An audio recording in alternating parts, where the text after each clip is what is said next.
So hello everyone, welcome to आईबस। आज मैं आपके सामने बात करने वाला, अगर आप भी सीएसआर नेट एग्जाम को टारगेट करके तैयारी कर रहे हो तो आपको एक इंपॉर्टेंट कंसेप्ट के बारे में बात करूंगा, हेमिट इक्वेशन की। हेमिट इक्वेशन क्या होता है, क्योंकि यहाँ से हर साल या तो 2 नंबर में क्वेश्चन पूछा जाएगा या फिर 4 नंबर में क्वेश्चन पूछा जाएगा। किसी भी प्रकार की एग्जाम, चाहे आपकी नेट एग्जाम हो, चाहे गेट एग्जाम हो, चाहे सेट एग्जाम हो, हर एग्जाम में यहाँ से क्वेश्चन पूछा जाएगा। देखो, अब आपको सबसे पहले हेमिट का ये फॉर्मूला याद होना चाहिए। हेमिट सब्स्टिट्यूटेंट कांस्टेंट का ये फॉर्मूला आपको याद होना चाहिए। अब फॉर्मूला क्या होगा, एक तो मेरे को बेंजोइक एसिड लेना है जिसके ऊपर हाइड्रोजन अटैच होगा, एक बेंजोइक एसिड मेरे को वो लेना है जिसके ऊपर कोई अक्स सब्स्टिट्यूटेंट अटैच होगा। अब देखो होता क्या है, तो आपको यहाँ पर ये फॉर्मूला क्या होगा, जब पीकेओ बेंजोइक एसिड माइनस पीकेओ पे जब उसके ऊपर कोई अक्स सब्स्टिट्यूटेंट अटैच होगा, तो आपको ये फॉर्मूला याद रखना है। ठीक है, ठीक है। अब देखो सर, इस फॉर्मूले को अपन यूज कैसे करेंगे, क्या यूज कैसे करेंगे। देखो, अगर यूज करने की अगर आपके सामने बात की जाए, देखो अब यहाँ पर थोड़ी सी बात करनी स्टेबिलिटी ऑफ एनाइन की। स्टेबिलिटी एनाइन कब स्टेबल होगा, जब इलेक्ट्रॉन विड्रॉइंग ग्रुप होगा। क्या एनाइन कब स्टेबल होता है, जब एनाइन के ऊपर कोई इलेक्ट्रॉन विड्रॉइंग ग्रुप अटैच होगा, तब ये एनाइन क्या होगा सर, मोर स्टेबल होगा। ठीक है, अगर इलेक्ट्रॉन विड्रॉइंग ग्रुप होगा तो एनाइन मोर स्टेबल होगा, तो फिर आपको बोला जाएगा के की वैल्यू क्या होगी, ज्यादा होगी, तो पीके की वैल्यू क्या होगी सर, कम होती है। क्या, पीके की वैल्यू यहाँ पर कम होगी। अब आपको ध्यान रखना हेमिट के ऊपर इसको कैसे अप्लाई करेंगे। अगर हेमिट के ऊपर अप्लाई करना है तो आपको ध्यान रखना, जब भी इलेक्ट्रॉन विड्रॉइंग ग्रुप होगा, क्या जब भी इलेक्ट्रॉन विड्रॉइंग ग्रुप होगा, सिग्मा एक्स की वैल्यू क्या होगी, पॉजिटिव होगी। क्या, ट्रांजिशन स्टेट क्या होगी, मोर स्टेबल होगी, यानी मोर स्टेबल ट्रांजिशन स्टेट बनेगी। अगर मोर स्टेबल ट्रांजिशन स्टेट बनेगी तो हेमिट की वैल्यू मेरे को, हेमिट सब्स्टिट्यूटेंट कांस्टेंट सिग्मा की वैल्यू मेरे को यहाँ पर पॉजिटिव देखने को मिलेगी। जब कोई इलेक्ट्रॉन डोनेटिंग ग्रुप होगा, क्या जब इलेक्ट्रॉन डोनेटिंग ग्रुप होगा। अब इलेक्ट्रॉन डोनेटिंग ग्रुप कहाँ प्रेजेंट होगा, या तो पैरा पोजीशन पर प्रेजेंट होगा या फिर मेटा पोजीशन पर प्रेजेंट होगा। दो ही पॉसिबिलिटी हो सकती है। ठीक है, देखो जब इलेक्ट्रॉन डोनेटिंग ग्रुप होगा तो आपको हेमिट सब्स्टिट्यूटेंट की वैल्यू आपको नेगेटिव देखने को मिलेगी। ठीक है, चलिए देखते हैं। क्योंकि जब इलेक्ट्रॉन डोनेटिंग ग्रुप होगा तो ट्रांजिशन स्टेट क्या होगी सर, लेस स्टेबल होगी, लेस स्टेबल होगी, तो डेल्टा की वैल्यू आपको नेगेटिव देखने को मिलेगी। ठीक है सर, अब देखो इसको एक बार अपन क्लेडन की टेबल दे रखे, इस क्लेडन की टेबल को अपन समझते हैं क्या होगा। अगर बात कीजिए सर NH2, अब देखो एक बार उन्होंने क्या लगाया, पीकेओ पे पीकेओ CX-C11OH यानी एक्स ग्रुप, यानी ये एक्स ग्रुप के बारे में बात करेंगे। मैं एक्स ग्रुप क्या क्या लगा सकता हूँ। ठीक है, एक बार मेटा देखो, एक बार ये पैरा पोजीशन पर लगाया गया, एक बार देखो ये पैरा पोजीशन पर लगाया गया, एक बार देखो, और ये एक बार मेटा पोजीशन पर यहाँ पर लगाया गया है। क्या, एक बार ये पैरा पोजीशन पर लगाया गया है और एक बार ये मेटा पोजीशन पर आपको लगा के दिया गया है। फिर आपसे बोला गया कि हेमिट सब्स्टिट्यूटेंट के ऊपर क्या इफेक्ट पड़ेगा। चलो देखो, NH2 की बात करो, अगर अब देखो NH2 की अगर आपके सामने बात करूं तो नाइट्रोजन क्या करेगा, अपना +M इफेक्ट लगाएगा, चाहे ऑर्थो पे हो, चाहे मेटा पे हो, चाहे पैरा पे हो। ठीक है, अब देखो जब पैरा पे होगा, क्या जब पैरा पे होगा, ठीक है, जब पैरा पे होगा तो आपको पता है नाइट्रोजन कौन सा इफेक्ट लगाएगा सर, अपना +M इफेक्ट लगाएगा। अब देखो +M इफेक्ट लगा रहा मतलब इलेक्ट्रॉन डोनेटिंग ग्रुप की तरह बिहेव करेगा। अगर ये इलेक्ट्रॉन डोनेटिंग ग्रुप की तरह बिहेव करेगा तो आपको सिग्मा की वैल्यू क्या देखने को मिलेगी सर, नेगेटिव देखने को मिलेगी सर, बिल्कुल मिलेगी। लेकिन यहाँ पर देखो इसका मेटा पर कोई किसी प्रकार का इफेक्ट नहीं लगता। अगर किसी प्रकार का इफेक्ट नहीं लगेगा तो आपको ओवरऑल 0 के आसपास देखने को मिलेगी। इसी प्रकार देखो मिथॉक्सी का, देखो ये मिथॉक्सी का थोड़ा सा इंपॉर्टेंट है। अगर इस मिथॉक्सी को मैं कहाँ लगाता हूँ, एक बार मैं पैरा सेंटर पर लगाता हूँ। क्या, अगर मैं इसको पैरा सेंटर पर लगाता हूँ तो देखो मेरे को यहाँ पर इसकी वैल्यू क्या मिलेगी सर, क्योंकि पैरा सेंटर पर क्या लगेगा, इसका +M इफेक्ट एप्लीकेबल होगा। अगर इसका +M इफेक्ट एप्लीकेबल होगा मतलब ये इलेक्ट्रॉन डोनेटिंग ग्रुप की तरह बिहेव करेगा। अगर इलेक्ट्रॉन डोनेटिंग ग्रुप की तरह बिहेव करेगा तो देखो पैरा सेंटर पर आपको इसकी वैल्यू पॉजिटिव देखने को मिलेगी। अगर मेटा सेंटर पर लगाता हूं तो इसका कौन सा इफेक्ट लगेगा, -I इफेक्ट लगेगा। अगर मेटा सेंटर पर मिथॉक्सी का -I इफेक्ट लगेगा तो मैं बोलूंगा सर ये तो एक इलेक्ट्रॉन विड्रॉइंग ग्रुप की तरह बिहेव करेगा। अगर इलेक्ट्रॉन विड्रॉइंग ग्रुप की तरह बिहेव करेगा तो मेरे को यहाँ पर देखो सिग्मा की वैल्यू पॉजिटिव देखने को मिलेगी। देखो CH3 का क्या होगा सर, हाइपर कॉन्जुगेशन एप्लीकेबल होगा। क्या, पैरा पोजीशन पर क्या होगा सर, हाइपर कॉन्जुगेशन एप्लीकेबल होगा। अगर पैरा पोजीशन पर हाइपर कॉन्जुगेशन एप्लीकेबल होगा तो देखो इलेक्ट्रॉन डोनेटिंग ग्रुप की तरह बिहेव करेगा। इसी प्रकार मेटा पोजीशन पर भी क्या होगा सर, +I इफेक्ट एप्लीकेबल होगा। इस वजह से देखो दोनों ही क्या करे, इलेक्ट्रॉन डोनेटिंग ग्रुप की तरह बिहेव करेगा तो यहाँ पर आपको सिग्मा की वैल्यू नेगेटिव देखने को मिलती है। अब आपको याद रखना हाइड्रोजन के लिए हमेशा ही क्या होती है सर, 0 होती है। क्या, जीरो होती है। अब हेलोजन का देखो ओवरऑल देखा जाए तो हेलोजन क्या करते हैं सर, एक डी एक्टिवेटिंग ग्रुप की तरह बिहेव करेंगे। क्या हेलोजन एक डी एक्टिवेटिंग ग्रुप की तरह बिहेव करते हैं। ओवरऑल इनका माइनस आई इफेक्ट लगता है, इस वजह से आपको सिग्मा की वैल्यू चाहे इनको पैरा पे लगाओ चाहे मेटा पे लगाओ, हमेशा आपको इसकी वैल्यू पॉजिटिव देखने को मिलेगी। अब देखो इसी प्रकार ये इलेक्ट्रॉन विड्रॉइंग ग्रुप है तो आपको हमेशा इनकी वैल्यू क्या देखने को मिलेगी, पॉजिटिव देखने को मिलेगी, चाहे मेटा सेंटर पर आप लगाओ चाहे पैरा सेंटर पर लगाओ। अब आपको यहाँ पर ध्यान रखना है कि जब जब इलेक्ट्रॉन डोनेटिंग ग्रुप होगा तो आपको सिग्मा की वैल्यू नेगेटिव देखने को मिलेगी, जब जब कोई इलेक्ट्रॉन विड्रॉइंग ग्रुप होगा तो सिग्मा की वैल्यू क्या होगी सर, पॉजिटिव होगी, ट्रांजिशन स्टेट मोर स्टेबल होगी। यानी हेमिट ने क्या बताया, ट्रांजिशन स्टेट को आइडेंटिफाई किया कि कब ट्रांजिशन स्टेट मोर स्टेबल होगी, कब ट्रांजिशन स्टेट लेस स्टेबल होगी। ठीक है, अब देखो उन्होंने बोला है जब इलेक्ट्रॉन विड्रॉइंग ग्रुप होगा, देखो NO2 क्या होगा सर, इलेक्ट्रॉन विड्रॉइंग ग्रुप होगा तो उसके लिए सिग्मा की वैल्यू क्या होगी सर, हाई होगी। जब जब इलेक्ट्रॉन विड्रॉइंग ग्रुप होगा तो आपको ये सिग्मा की वैल्यू आपको यहाँ पर प्रेजेंट होगी। जब जब इलेक्ट्रॉन डोनेटिंग वाले ग्रुप होंगे तो सिग्मा की वैल्यू यहाँ पर प्रेजेंट होगी। जब जब इलेक्ट्रॉन डोनेटिंग ग्रुप वाले ग्रुप यानी इलेक्ट्रॉन डोनेटिंग वाले ग्रुप अटैच होंगे तो सिग्मा की वैल्यू आपको यहाँ पर देखने को मिलेगी। इसी प्रकार देखो आप इस ग्राफ को भी आइडेंटिफाई कर सकते हो। देखो अब यहाँ से आपके एग्जाम में PYQ आ रखा है, लास्ट ईयर जून 2023 में ऐसे क्वेश्चन आया था। आपको बताना है कमेंट बॉक्स में कमेंट करके कि इसका करेक्ट आंसर क्या होगा। इसी प्रकार से आपको एक क्वेश्चन और दिया गया है, क्योंकि यहाँ पर जो मैंने आपको फॉर्मूला लगाया आपको उस फॉर्मूले को यूज करके इसका आंसर आपको कमेंट बॉक्स में कमेंट करना है। साथ साथ आपको क्या करना है, आपको इसका भी आंसर कमेंट बॉक्स में कमेंट करना है। इस टेबल को देखते हुए, इस टेबल को देखकर आपको बताना है कि इसका करेक्ट आंसर क्या होगा।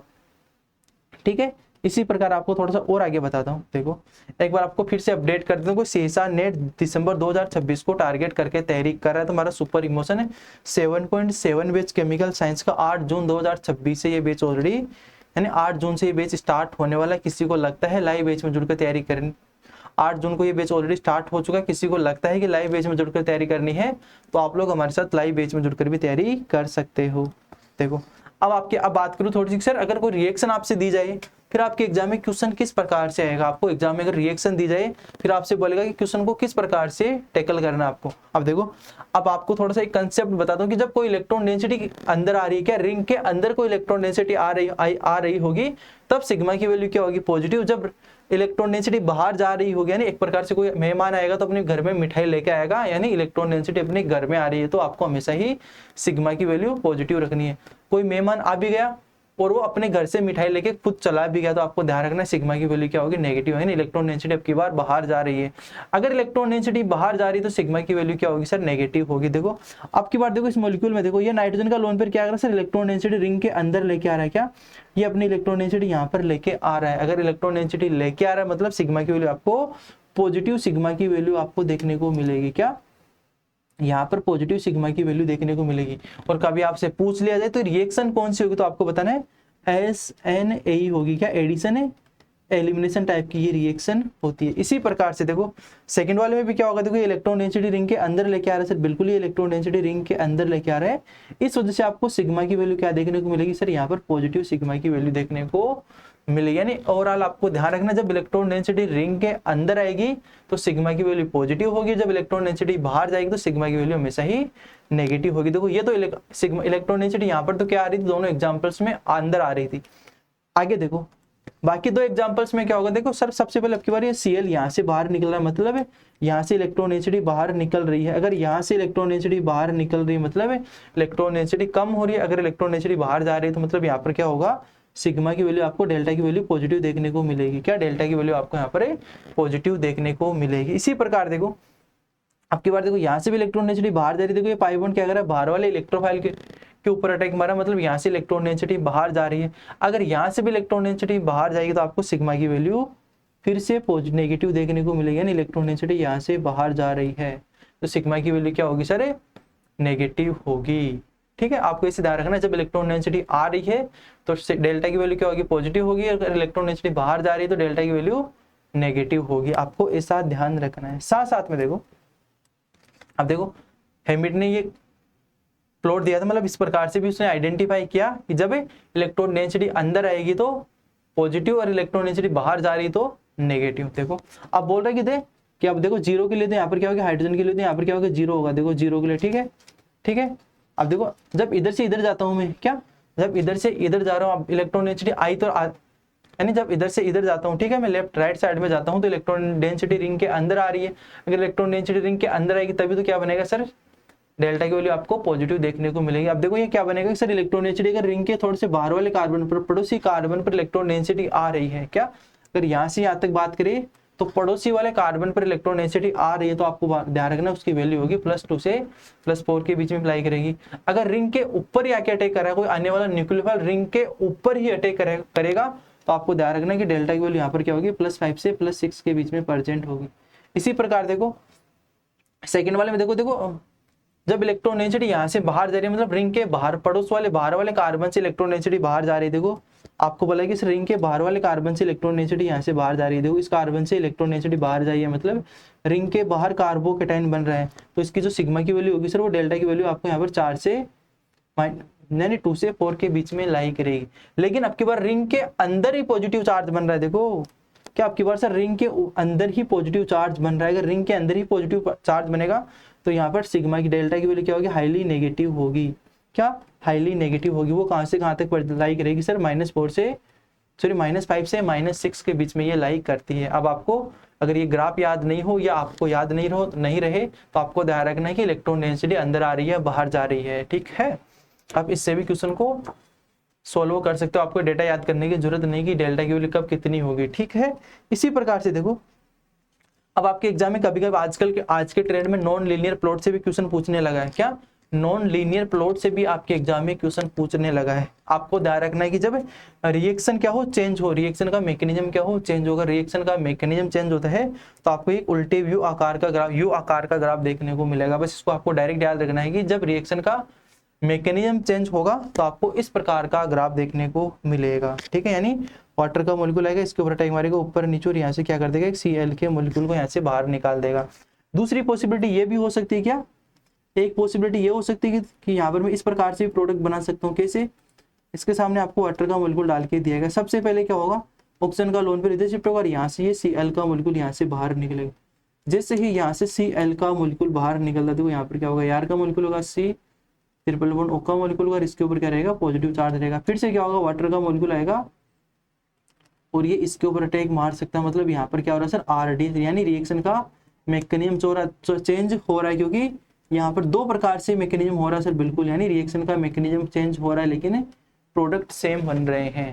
और आपको इस प्रकार का ग्राफ कि इस प्रकार से पूछा जाए कि जब रिएक्शन का मैकेनिज्म चेंज हो तो किस प्रकार का ग्राफ होगा, तो आपको बताना है एक यू आकार का शेप होगा, ठीक है। इस प्रकार का ग्राफ आपको देखने को मिलेगा जब रिएक्शन का RDS स्टेप चेंज हो। क्या, जब रिएक्शन का RDS स्टेप चेंज होता है तो आपको किस प्रकार का ग्राफ देखने को मिलेगा। देखो अब देखो यहाँ पर सबसे पहले क्या होगा, ये H+ का मोलिक्यूल लेगा। जैसे H+ का मोलिक्यूल लेगा यहाँ से क्या होगा, एक बॉन्ड का ब्रेक होगा। अब देखो यहाँ से जो बॉन्ड ब्रेक होगा वो थोड़ा स्लो होगा, इस वजह से एक बार आपको RDS स्टेप ये देखने को मिलेगा। क्या, RDS स्टेप आपको 1 यहाँ पर देखने को मिलेगा। दूसरे टाइम क्या होगा, सेकेंड टाइम क्या होगा, ये रिंग अपनी एरोमेटिसिटी लॉस होगी। अब ये रिंग एरोमेटिसिटी लॉस करेगी, वो भी क्या होता है सर, एक स्लो स्टेप होता है, इस वजह से आपको सेकेंड RDS स्टेप क्या होगा, RDS दूसरा आपको यहाँ पर देखने को मिलेगा। मतलब यहाँ पर रिएक्शन का RDS स्टेप चेंज हो रहा है। अगर RDS स्टेप चेंज होगा तो आपको इस प्रकार से ग्राफ देखने को मिलेगा। क्या, एक उल्टे यू आकार का ग्राफ देखने को मिलेगा, इस प्रकार का ग्राफ देखने को मिलेगा।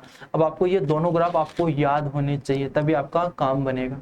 अब देखो ये क्वेश्चन आपके एग्जाम में कैसे क्वेश्चन पूछा था, देखो इसी मॉलिक्यूल को आपके एग्जाम में पूछा गया था और आपको बताना है ये आपके एग्जाम का PYQ है। अब आपको बताना है कि इसका करेक्ट आंसर क्या होगा। देखो अब आपको ध्यान रखना है कि इसका करेक्ट आंसर क्या होगा। इसका हिंट दे रहा हूं कि यहाँ पर RDS स्टेप चेंज होगा। क्या, RDS स्टेप चेंज होगा। अब आपको बताना है कि करेक्ट आंसर क्या होगा। इसका आंसर आपको कमेंट बॉक्स में कमेंट करना है कि करेक्ट आंसर क्या होगा, ठीक है।